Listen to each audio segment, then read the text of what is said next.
cette 20e édition de Officine Expo, la table ronde sur le cannabis. J'ai le plaisir d'accueillir mon ami et confrère Dr Mehli. Alors, Dr Mehli, qui est directeur recherche innovation des laboratoires Pharma 5. Il est pharmacien biologiste diplômé de la faculté de pharmacie de Lyon, ancien interne des hôpitaux de Lyon, ancien chef de la division de la pharmacie au ministère de la Santé, ancien directeur du laboratoire national de contrôle des médicaments au ministère de la Santé et ancien directeur adjoint du centre antipoison de pharmacovigilance du Maroc.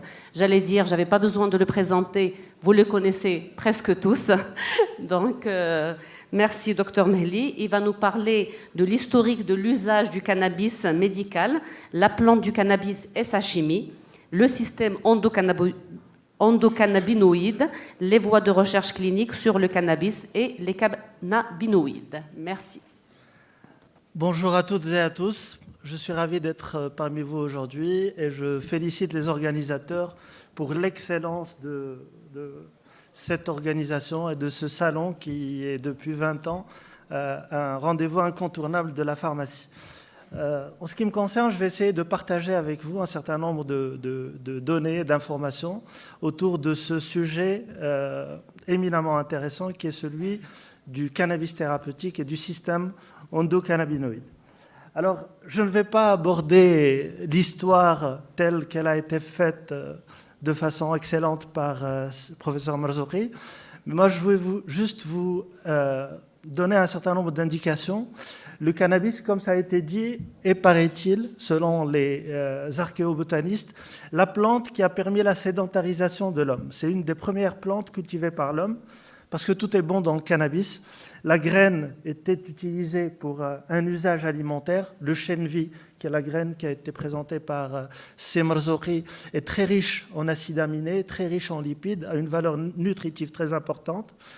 La fibre de cannabis était utilisée pour des usages multiples, pour un usage textile. Pour l'anecdote, vous connaissez tous le quartier de la Canebière à Marseille. Canebière provient de Qanneb, et c'est là où on fabriquait les cordages pour les voiliers et on faisait le commerce du chanvre. Et puis, l'usage médicinal et, entre parenthèses aussi, ésotérique du cannabis était connu depuis l'Antiquité parce que les gens qui consommaient du cannabis ou qui fumaient du cannabis avaient, quand ce cannabis contenait du THC, qui est la molécule psychoactive, des espèces d'hallucinations qui étaient interprétées comme un contact avec les divinités.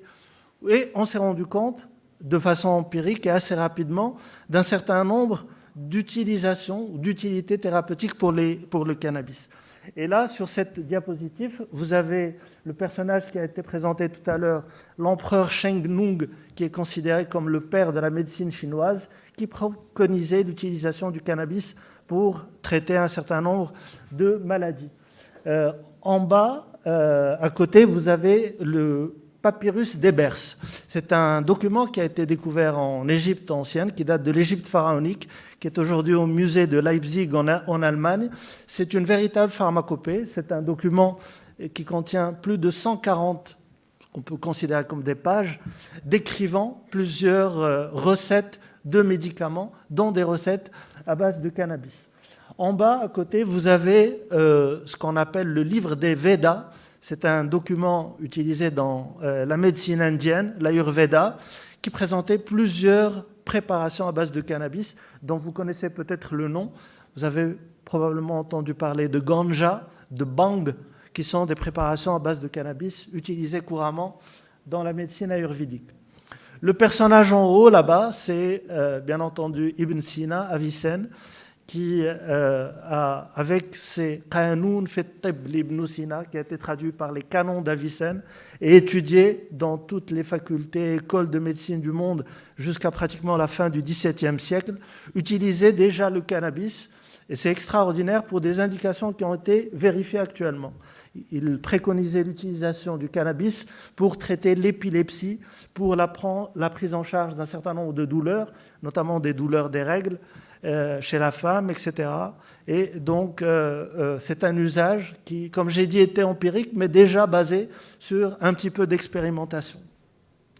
À la fin du 19e siècle, dans les années 1880, on a assisté aux premières utilisations du cannabis par des industriels de la pharmacie qui se créaient à l'époque. Le premier qui a proposé une spécialité à base de cannabis, c'est l'allemand Merck, avec son Tanicum, Cannabinum tanicum, qui était aussi préconisé, entre autres, pour la prise en charge de la douleur. Puis, s'en est suivi plusieurs autres laboratoires, comme Eli Lilly, comme Park Davis, etc., qui, donc, dès la fin du 19e siècle, proposaient du cannabis à base des spécialités à base de cannabis. Le début du XXe siècle, il a connu l'ère de la prohibition du cannabis. Il y a eu un mouvement, notamment aux États-Unis, qui s'appelait le mouvement hygiéniste, qui était à l'origine de la prohibition de l'alcool. Vous vous souvenez des histoires d'Al Capone, etc. Et donc de l'alcool, on est passé à la prohibition du cannabis, et le cannabis est tombé en désuétude.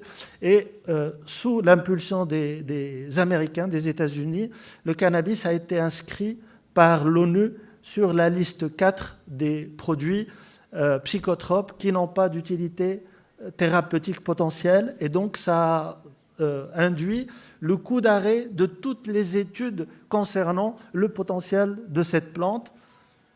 La situation est en train de changer actuellement avec toute la vague de légalisation, des pénalisations du cannabis, et on va le voir quelques slides plus tard, tout le potentiel et tout le démarrage des études cliniques autour du cannabis.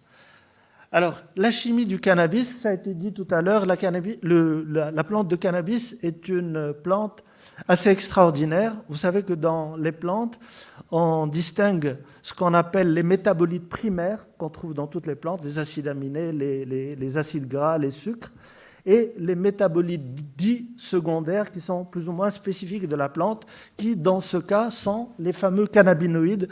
Et on a à ce jour dénombré plus d'une centaine de cannabinoïdes différents, dont les plus importants en termes de quantité et ceux qui sont les plus étudiés sont le delta-9 tétrahydrocannabinol ou le THC, qui est la molécule psychoactive qui donne l'effet stone, entre guillemets, l'effet recherché par les gens qui fument le cannabis à usage récréatif, et puis le CBD, le cannabidiol, qui est une molécule qui est dénuée d'activité psychotrope et qui a des usages thérapeutiques de plus en plus caractérisés, de plus en plus intéressants. À côté de ces deux molécules, donc le THC et le CBD, on a dénombré pratiquement une dizaine de familles de cannabinoïdes différents. Et ces cannabinoïdes, comme ils sont fabriqués à plus petite quantité par la plante, on les connaît beaucoup moins que les deux premiers, mais il y a des études très intéressantes en ce moment qui sont en train de démontrer des effets intéressants, exploitables en thérapeutique humaine et animale pour ces autres cannabinoïdes. Donc je vous ai mis dans cette slide les différentes familles de cannabinoïdes avec les études qui sont en cours, des références d'études. Vous pouvez cliquer et trouver la référence et les études et les conclusions de ces études qui sont très intéressantes dans la douleur, dans le glaucome, dans le cancer, dans la spasticité, dans la sclérose en plaques, j'en passe et des meilleurs.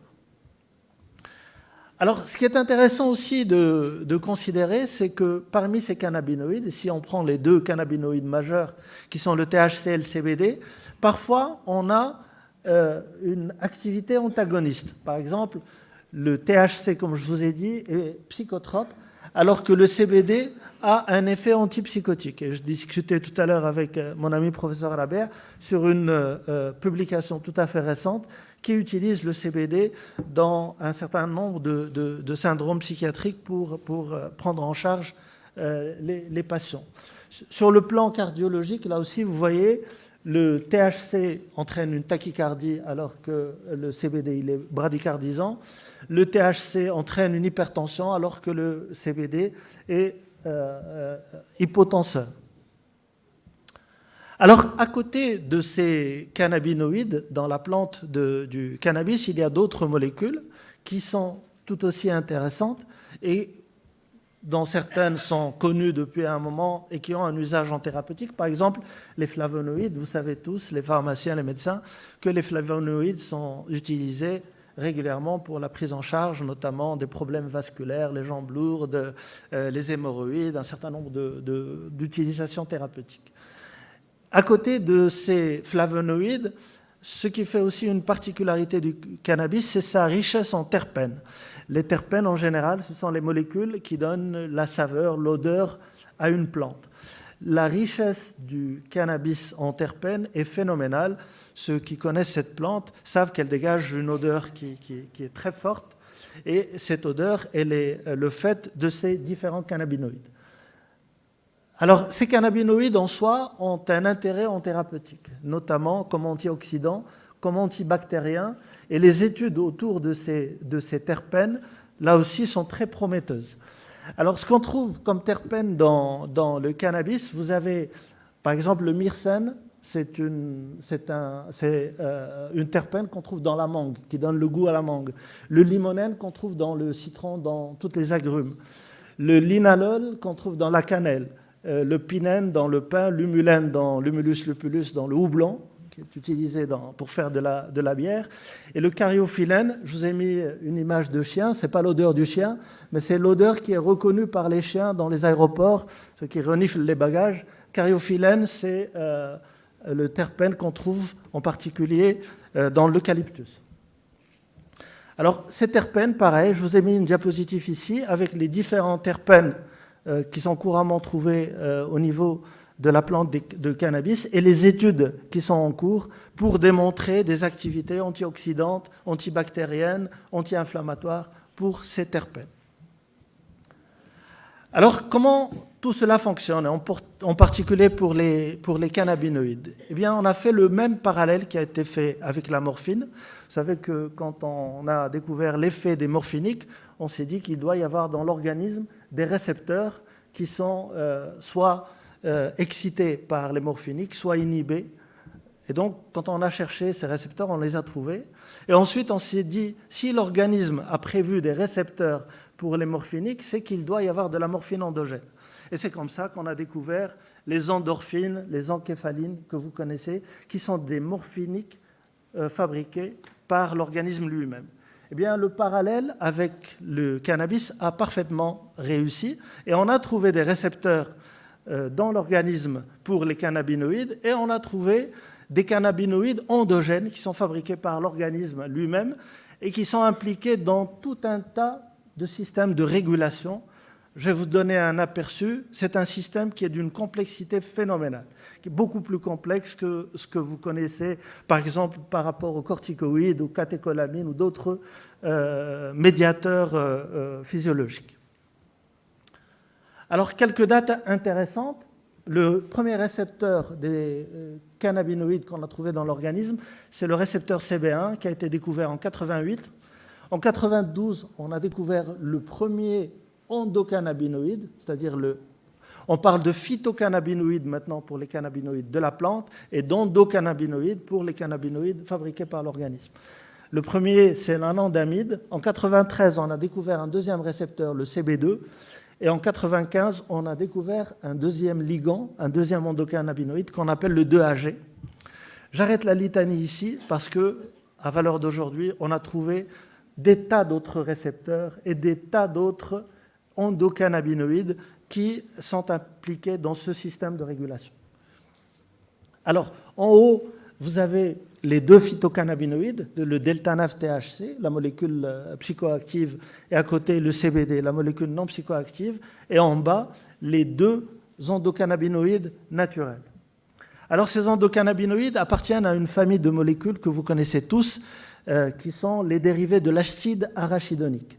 Vous savez que ces molécules, comme les prostaglandines ou les leucotriènes, sont très importantes dans l'homéostasie de l'organisme. Ils sont impliqués, par exemple, dans l'asthme. On a des médicaments qui bloquent les leucotriènes pour prendre en charge l'asthme. On a les prostaglandines qui sont utilisées en gynécologie en particulier. Vous connaissez tous le thromboxane, qui est un produit qui est agrégant, qui entraîne l'agrégation des plaquettes, la prostacycline qui est anti-agrégant. Et donc, toutes ces molécules font partie de cette famille des eicosanoïdes. Donc, comme je vous ai dit, ce système est impliqué dans des régulations majeures de l'organisme. ils ont pour caractéristique de ne pas être préstockés dans les cellules, mais ils sont fabriqués au moment d'un stimuli stressant. C'est le stress qui déclenche la production de cannabinoïdes. Et bon, ils fonctionnent comme des messagers synaptiques à action rétrograde. Je vais vous montrer ça sur un schéma. Voilà la distribution des deux récepteurs aux cannabinoïdes CB1, CB2 dans l'organisme. Le CB1, il est surtout présent au niveau du système nerveux central. Le CB2, il est surtout présent au niveau du système, des cellules du système immunitaire. On le trouve dans le thymus, on le trouve dans la rate. Mais vous avez aussi d'autres organes qui vont présenter ces différents récepteurs. Alors, au niveau central, puisque c'est ce qui a été le plus étudié, le récepteur CB1 est très abondant au niveau central, par exemple au siège de l'hippocampe. L'hippocampe, c'est là où se font la mémorisation. Et on sait que l'usage du cannabis, en particulier riche en THC, peut entraîner des problèmes de mémorisation, notamment chez l'enfant. Au niveau du cervelet, c'est le lieu de la coordination motrice. C'est là aussi ce qui peut expliquer que le cannabis peut entraîner des problèmes de motricité. L'hypothalamus, c'est le siège de la fonction orexigène, donc de l'appétit. Et ceux qui ont expérimenté l'usage du cannabis savent que quand on fume un joint, on a envie de manger derrière. Et je vais vous raconter une anecdote. Les laboratoires Sanofi, il y a quelques années, se sont dit si l'excitation du récepteur CB1 entraîne un effet orexigène, donc une envie de manger, bloquer ce récepteur va entraîner logiquement un effet anorexigène, c'est-à-dire ça va couper l'appétit. Et ils ont développé une molécule qui s'appelle le rimonabant.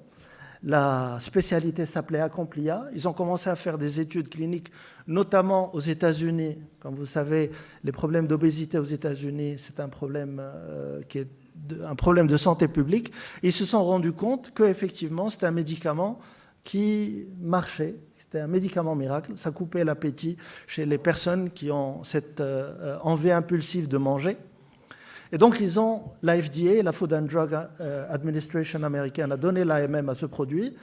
Et on s'est rendu compte que les patients qui prenaient ce produit se suicidaient, se jetaient par les fenêtres, se défenestraient. Et donc, le produit a été retiré du marché en catastrophe. C'était un grand accident industriel vécu par Sanofi.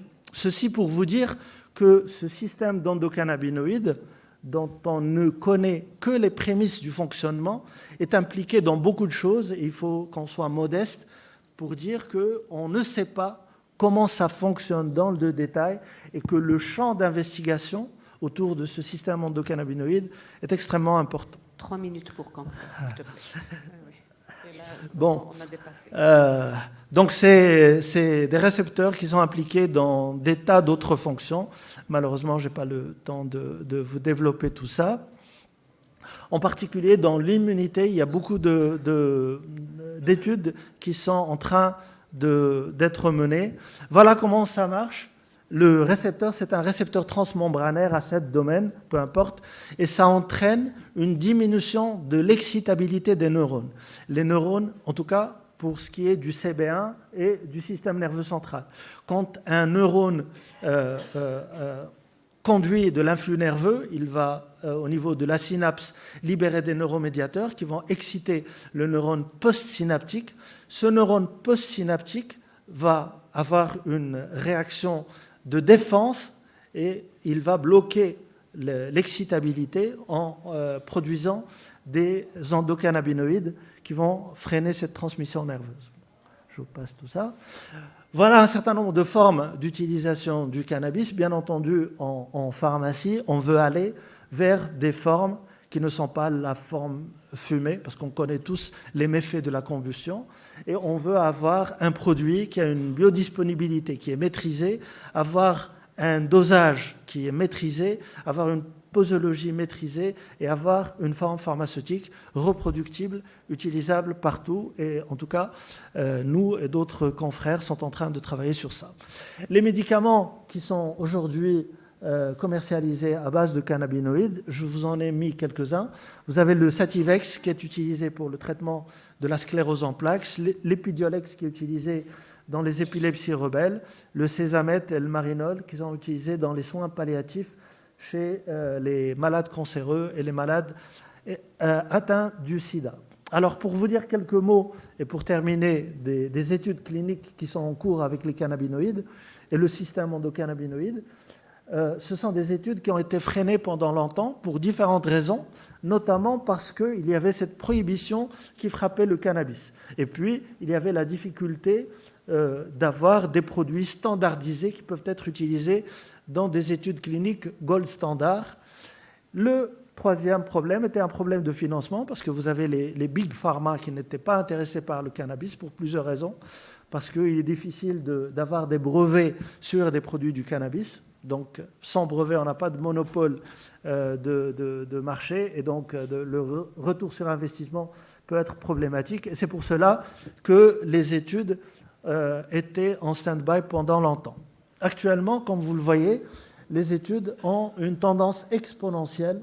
Il y a de plus en plus d'études qui sont menées sur le cannabis.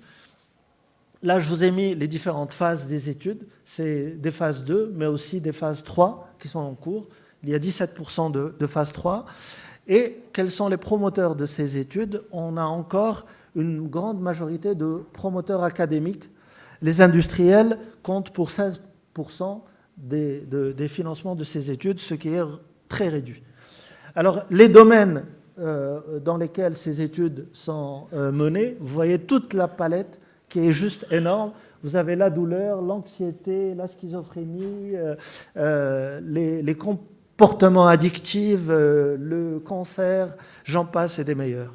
Donc, en conclusion, pour tenir le temps, ce système endocannabinoïde, comme j'ai essayé de vous le montrer, est un système de régulation de l'organisme qui est très important et très fin.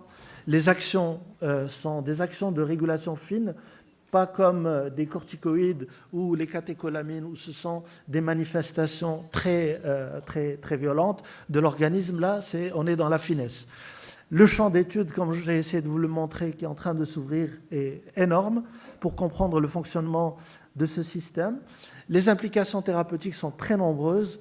Je vous ai dit qu'on a déjà des indications qui sont validées, comme les épilepsies rebelles, comme les spasticités dans la sclérose en plaques, mais il y a d'autres indications qui sont très intéressantes. Et la légalisation au Maroc de l'usage médical du cannabis va permettre, je l'espère, à notre pays, et nous y croyons, de prendre part à ces recherches de façon active et de développer une filière médicale intégrée de la plante, donc en intégrant les cultivateurs qui vont produire cette biomasse jusqu'aux industriels qui seront amenés à produire des médicaments, à les tester, à faire des études gold standard et à publier ces études, et donc que tout le monde soit pris dans le train du cannabis. Et je vous remercie. Merci. Merci, Dr Mehli, pour cette belle présentation.